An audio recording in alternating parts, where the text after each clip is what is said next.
for the final phase of Illuminati's dark plan. The GRU operatives were perfectly trained for the operation. In time of Cold War beginning, in the mid, in the end, actually all time of our military service, we were used in military preparation of former Soviet Union for the future war against America. Beside their military education, GRU operatives underwent 3 years of exhaustive training. They learned to use all the tools and techniques of the spy, and they became experts in explosives. Once fully trained, the GRU agents were moved to assignments in foreign countries. Some were given diplomatic covers and went to work in embassies. Others assumed positions as journalists, as is the case in the secret documents we obtained with the insignia of the Illuminati. One was Stanislav Lunev, a former GRU colonel, who in 1992, after 20 years with the agency, would become Russia's highest-ranking military officer to defect. In his book and in an exclusive interview with us, Lunev gives a first-hand look into the GRU. Although his face was never shown, he would not even mention the Illuminati, although he never denied their existence or involvement in the GRU. He does, however, reveal some shocking facts. In the United States, I worked in Washington, D.C. operational area under the same cover as a TASS news agency correspondent. It's very good cover because, you know, between journalists and spies, real spies, there are a lot of common, because all of them are looking for news and for real information. Once in position in the field, the GRU agents had various tasks. One was to help coordinate terrorist campaigns to destabilize unfriendly governments. GRU officials have now revealed that during the Vietnam War, the agency invested over $1 billion promoting the anti-war campaign in the US. This expertise at manipulating governments was a skill that fit exactly with the Illuminati's future plans for overthrowing governments. Another major part of the GRU's agents' work was laying the groundwork for Russian special forces, the Spetsnaz. These elite troops under the GRU would penetrate countries to perform military sabotage when needed. Some would blow up strategic targets such as power stations, bridges and communication centers. Others would form assassination squads to kill government leaders and their families. This was an ability of great value for the Illuminati for world domination. In order to bring the Russian special forces into foreign countries when required, the GRU needed to assure themselves that they would have access to cross the borders. For this, they relied on the expertise of the KGB. The agency excelled at gaining entry into unfriendly countries.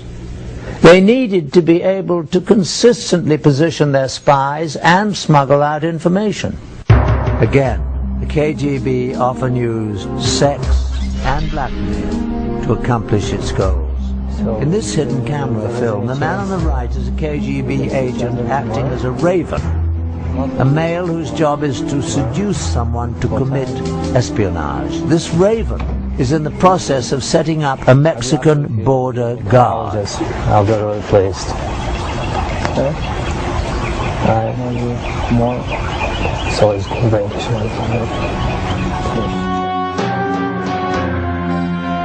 Once this border guard was hooked, KGB agents could freely cross into the US from Mexico at this station.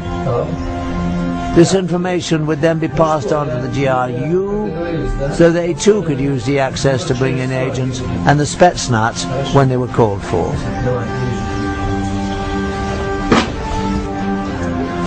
So, will you call me? I call you. You will? Anyway, I'll contact you, you know what I mean? I'll call you. I'll find you, then I'll call you. Are you okay?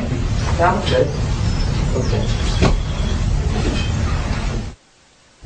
To execute the plan for global chaos and military coups, the secret brotherhood used the GRU to position sleeper agents and devastating weapons around the world. These weapons would stay hidden in strategic places until the day they would be needed.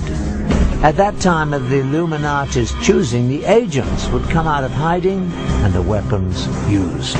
These special operation forces commanders are very highly trained military professionals, and they will come here when real tension would be in place. And they need to have very special weapon system to destroy very highly protected targets.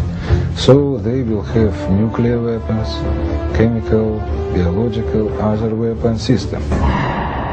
The most frightening weapons to be smuggled in were the small nuclear devices that have become known as the nuclear suitcase bombs. These weapons could be moved easily by one person, but had awesome destructive capabilities.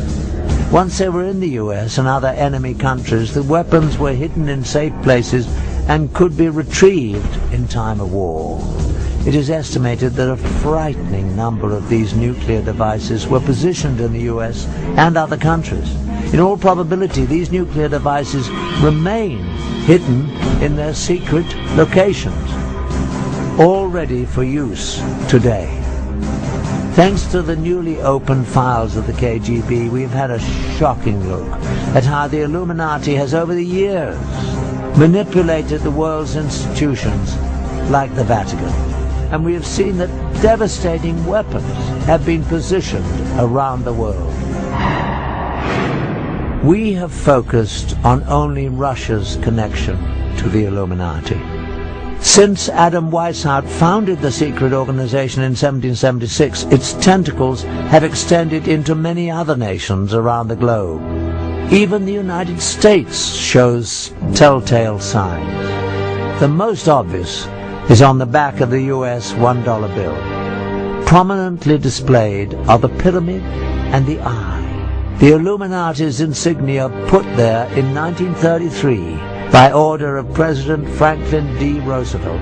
Underneath are the Latin words Novus Ordo Seclorum, which translates as New World Order.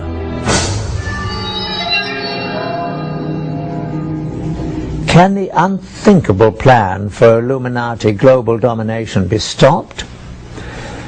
The only thing a secret society fears is being exposed. Today, books on the frightening subject are gaining wide distribution. The internet is filled with information about the secret organization. We can only hope that the people of all nations around the world will see the signs and heed the clear warning that there are those lurking in the shadows who are planning to take away our freedom. I'm Patrick McNee. Thanks for joining me.